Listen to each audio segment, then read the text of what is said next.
You know what the saddest thing I've ever witnessed is? It's watching someone destroy themselves. Not because the world broke them, not because life was too hard, not because they didn't have enough talent or opportunity, but because they believed a lie. A lie that whispered in their own head every single morning. A lie that sounded exactly like their own voice. I'm talking about the person who had the business idea that could have changed their life but never started because their mind said you're not smart enough. The athlete who could have gone pro but quit before they even tried because something inside them whispered you don't have what it takes. The artist, the writer, the dreamer who died with their masterpiece still locked inside them because every time they sat down to create, that voice said, "Who are you to think you're special?" And here's what kills me. That voice was lying the entire time. Let me ask you something real quick. And I want you to be honest with yourself. How many times have you been your own worst enemy? How many times have you stopped yourself before you even started? How many opportunities did you let slip through your fingers? Not because you couldn't do it, but because you convinced yourself you couldn't. That voice in your head, you trust it, don't you? You think it's trying to protect you. You think it's being realistic. You think it knows what's best for you. But what if I told you that voice is the biggest liar you'll ever meet in your entire life? See, here's what nobody tells you when you're growing up. Your mind, this incredible, powerful, beautiful thing sitting inside your skull, it wasn't designed to make you successful. It wasn't built to help you chase your dreams. It wasn't programmed to push you toward greatness. No, your mind has one job and one job only. Keep you alive, keep you safe, keep you comfortable. And to do that, it will lie to you every single day of your life. Think about it. Every time you've wanted to do something that scared you, what happened? Your mind immediately started throwing up red flags, didn't it? It started painting worst-case scenarios. It started reminding you of every time you failed before. It started comparing you to everyone else who's better than you. It started giving you a million reasons why you should just stay where you walk, stay small, stay safe, stay comfortable. And most people listen. Most people hear that voice and they think it's wisdom. They think it's their intuition trying to protect them. So they stay in jobs they hate because their mind says, at least it's stable. They stay in relationships that drain them because their mind says, at least you're not alone. They never pursue their real passions because their mind says that's not realistic. They never take the risk because their mind says, what if you fail? And years go by, decades go by. And one day they wake up and realize they spent their entire life in a prison. But here's the twist. The prison wasn't real. The bars were made of thoughts. The walls were made of fear. The chains were made of their own mental programming. They were free the whole time. They just didn't know it. I want you to understand something that's going to change everything for you. Your thoughts, they're not facts. They're just noise. They're just your brain doing its job, trying to keep you safe, trying to keep you from getting hurt. But safe doesn't mean successful. Safe doesn't mean fulfilled. Safe doesn't mean alive. There's a guy named David Goggins, and if you don't know his story, you need to hear this. This man was nobody. I mean that literally. He was nobody. He was overweight, working a dead-end job as an exterminator, spraying for cockroaches, going nowhere fast. He was broke. He was depressed. He hated looking at himself in the mirror. And every single day, his mind told him the same thing. This is who you are. This is all you'll ever be. You're not special. You're not capable of more. And for years he believed it.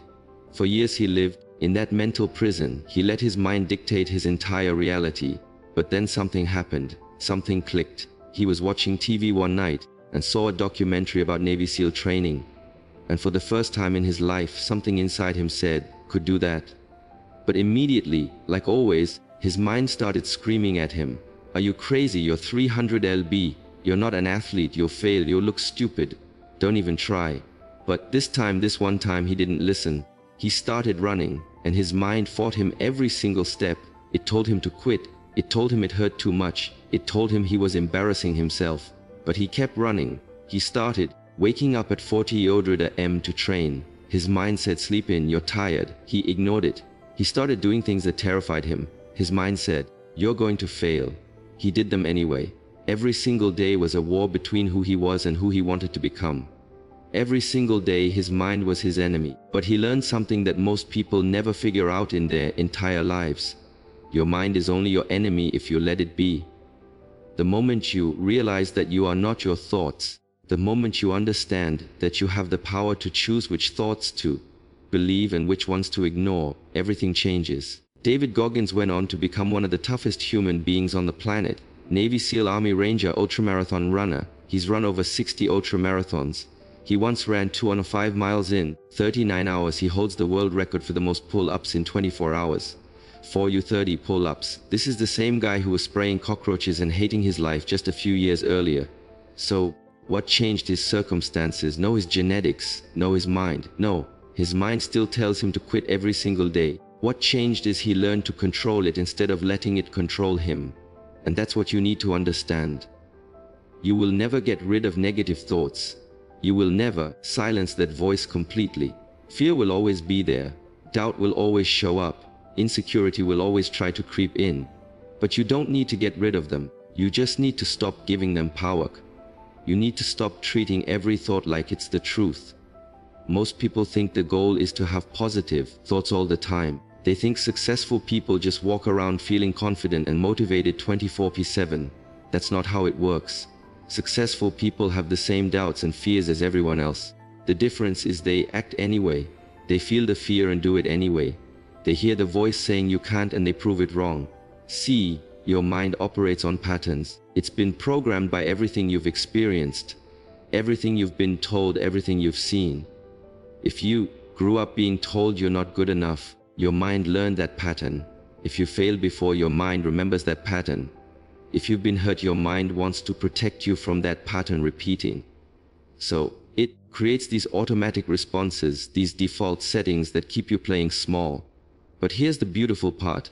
Patterns can be reprogrammed. Your mind is not set in stone. It's not permanent. It's not fixed. It's actually incredibly adaptable. It's constantly changing based on what you expose it to, based on what you practice, based on what you reinforce. Every single day, you have the opportunity to reprogram your mind. Every single day, you get to choose which patterns you're going to strengthen and which ones you're going to weaken. Think about it like this. If you spent the last 10 years avoiding discomfort, what has your mind learned? It's learned that discomfort equals danger. So now every time something uncomfortable comes up, your mind immediately triggers that fear response. It's trying to protect you, but in doing so, it's keeping you weak, it's keeping you limited, it's keeping you from growing. But what happens if you start doing uncomfortable things on purpose? What happens if you start seeking out difficulty instead of avoiding it? What happens if you train your mind to associate discomfort with growth instead of danger? Everything changes.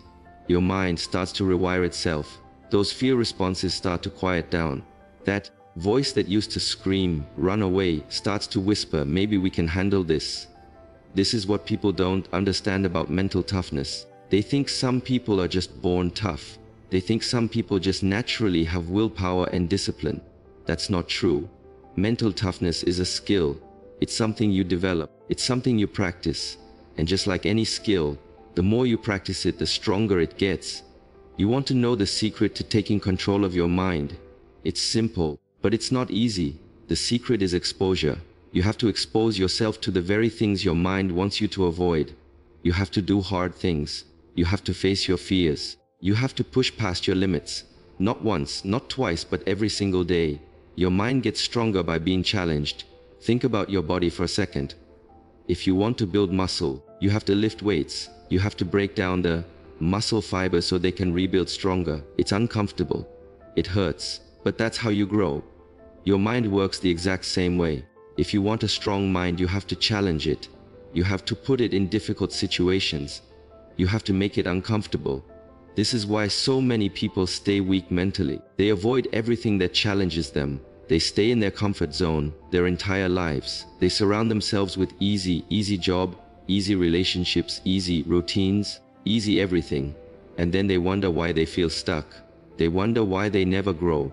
They wonder why life feels so empty and unfulfilling. It's because you cannot grow in comfort. Growth requires resistance. Progress requires pressure. Strength requires struggle. If you're not being challenged, you're not changing. If you're not uncomfortable, you're not growing. If everything in your life is easy, you're not living. You're just existing. And let me tell you something else. Your mind knows this. Deep down, beneath all the fear and all the excuses, your mind knows you're capable of more. That's why you feel that restlessness. That's why you feel that dissatisfaction. That's why even when everything is fine, something inside you knows it's not enough. That feeling isn't depression, it's your potential screaming at you to stop wasting it. You see, your mind will always default to the path of least resistance. It's lazy by design, it wants to conserve energy, it wants to stay safe, it wants to avoid pain, so it will always try to convince you to take the easy road. Sleep in instead of waking up early, skip the workout instead of pushing through, watch TV instead of working on your goals, stay quiet instead of speaking up, play it safe instead of taking the risk. And every time you listen to that voice, every time you choose comfort over growth, every time you take the easy path, you're training your mind that quitting is acceptable. You're reinforcing the pattern that says, when things get hard, we give up. You're making yourself weaker. You're programming yourself for mediocrity. But the opposite is also true. Every time you do the hard thing, every time you push through when you want to quit, every time you choose growth over comfort, you're training your mind to be strong. You're showing it that you can handle more than you thought. You're reprogramming those patterns. You're building mental muscle. This is why discipline is so important. Discipline is not about being perfect. It's not about never making mistakes. It's not about being some robot who never feels tired or unmotivated. Discipline is about doing what needs to be done even when you don't feel like it. Especially when you don't feel like it, that's when it matters most. Because here's what happens when you start being disciplined. Your mind starts to trust you. It starts to realize that when you say you're going to do something, you actually do it. It stops fighting you so much because it knows resistance is futile. The more consistent you are, the less your mind will try to sabotage you. The voice gets quieter. The fear gets smaller. The excuses lose their power. But you have to be consistent. You can't just do it once and expect everything to change. You can't work hard for a week and then go back to your old patterns. Your mind needs repetition. It needs consistency. It needs proof that this is who you are now. Think about someone who's trying to quit smoking. The first few days are hell, right? Their mind is screaming at them. Every cell in their body is craving that cigarette. But if they push through, if they stay consistent, if they refuse to give in, something amazing happens. After a few weeks, it gets easier. After a few months, they barely think about it anymore. Their mind has adapted, it's created new patterns. What once felt impossible now feels normal. The same thing happens with any behavior you want to change. The beginning is always the hardest because you're fighting against years of programming. You're going against the grain. You're doing something your mind perceives as a threat.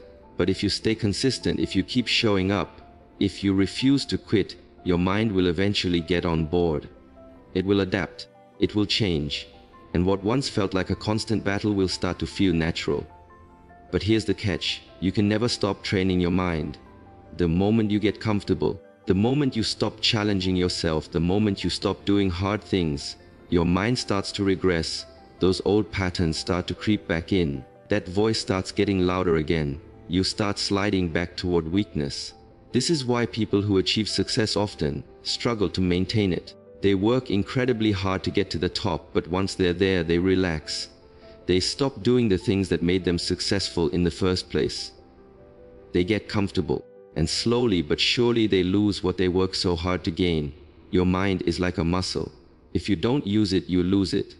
If you want to stay mentally strong, you have to keep challenging yourself. You have to keep pushing your limits.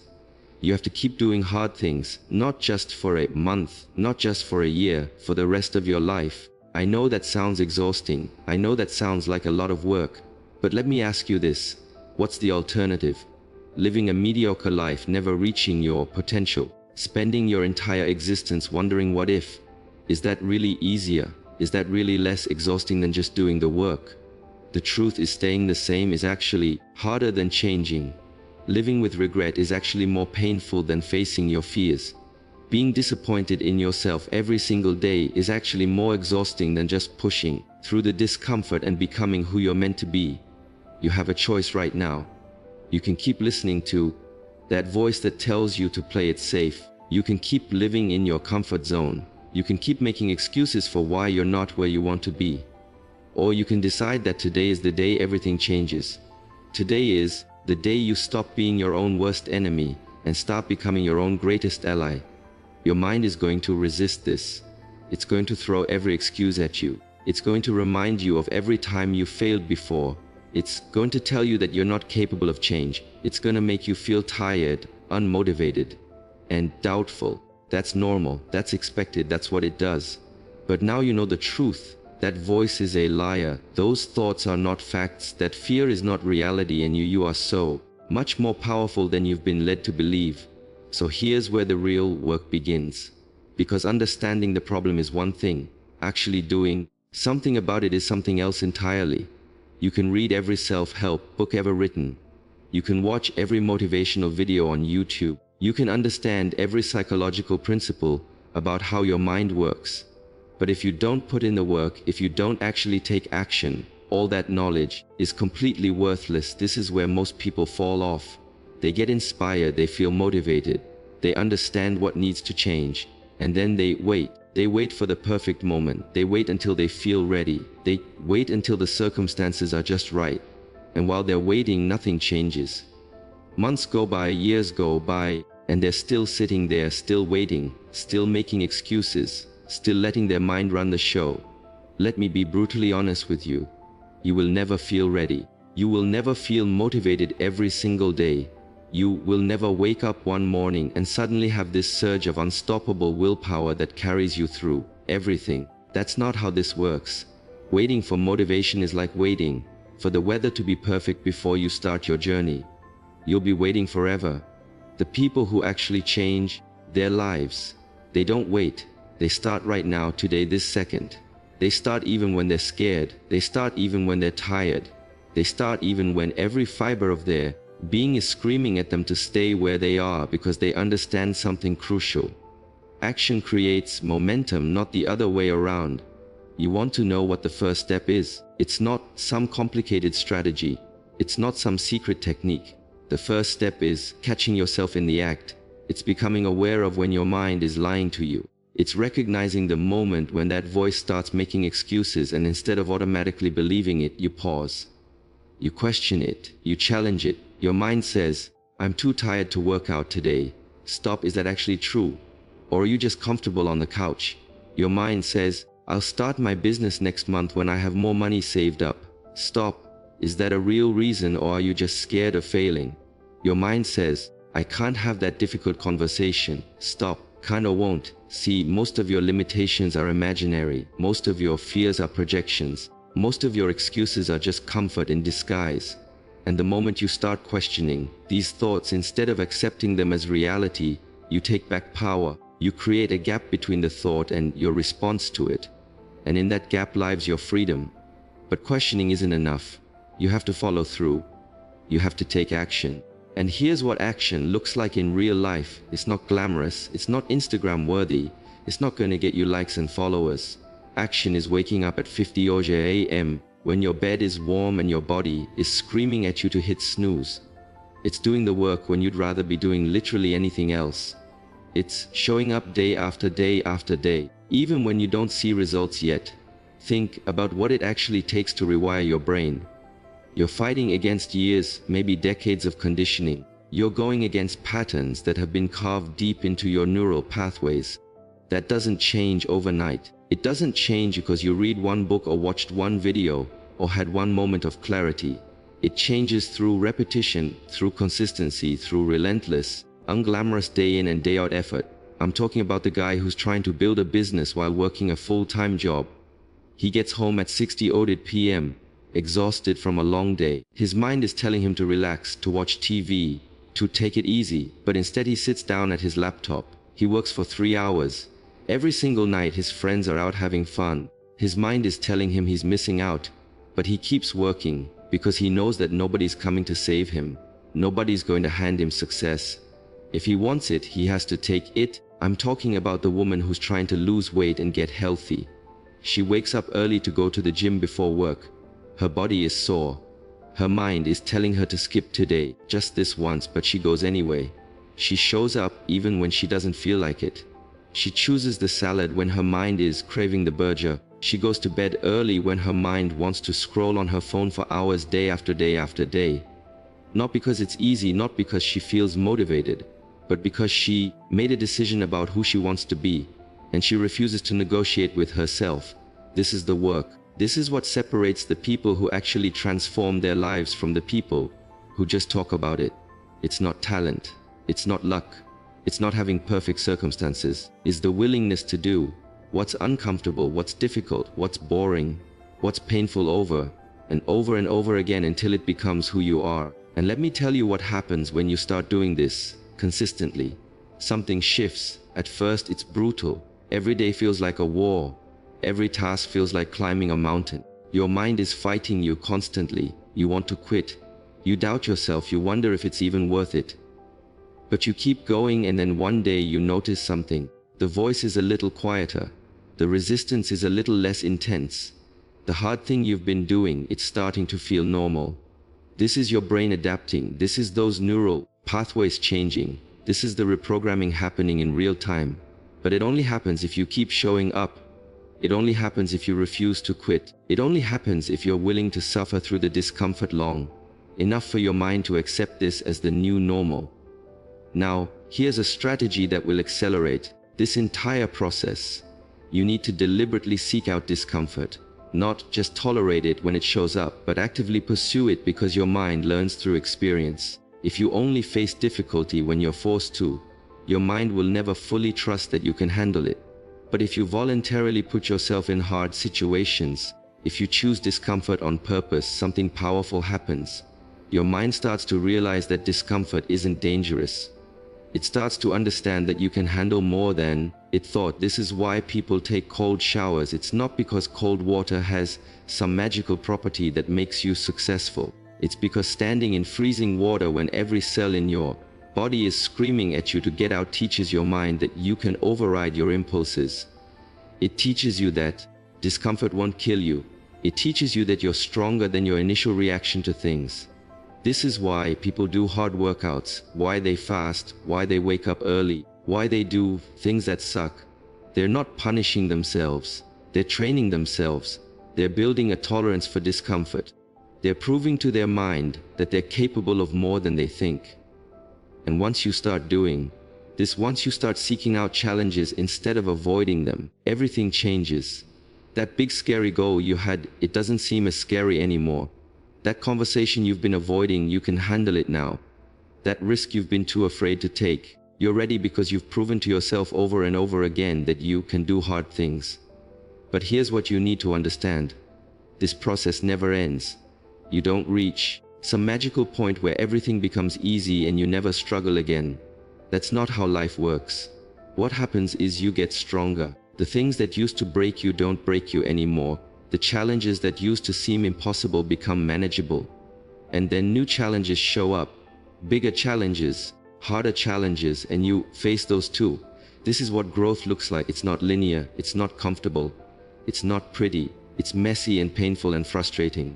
And there will be days where you want to give up, days where you doubt everything, days where you wonder why you even started this in the first place. And on those days you have a choice. You can listen to that voice that says, "This is too hard. Let's go back to how things were." Or you can push through one more day, just one more day. That's all you need to focus on. Not the next year, not the next month, just today. Can you do what needs to be done today? Can you show up today? Can you push through the discomfort today? If yes, then do it. And then tomorrow, ask yourself the same question. And the day after that, and the day after that. Before you know it, weeks have passed, months have passed, and you look back and realize you're not the same person you were when you started. Now, let's talk about something most people ignore. The environment. Your mind is constantly absorbing information from your surroundings.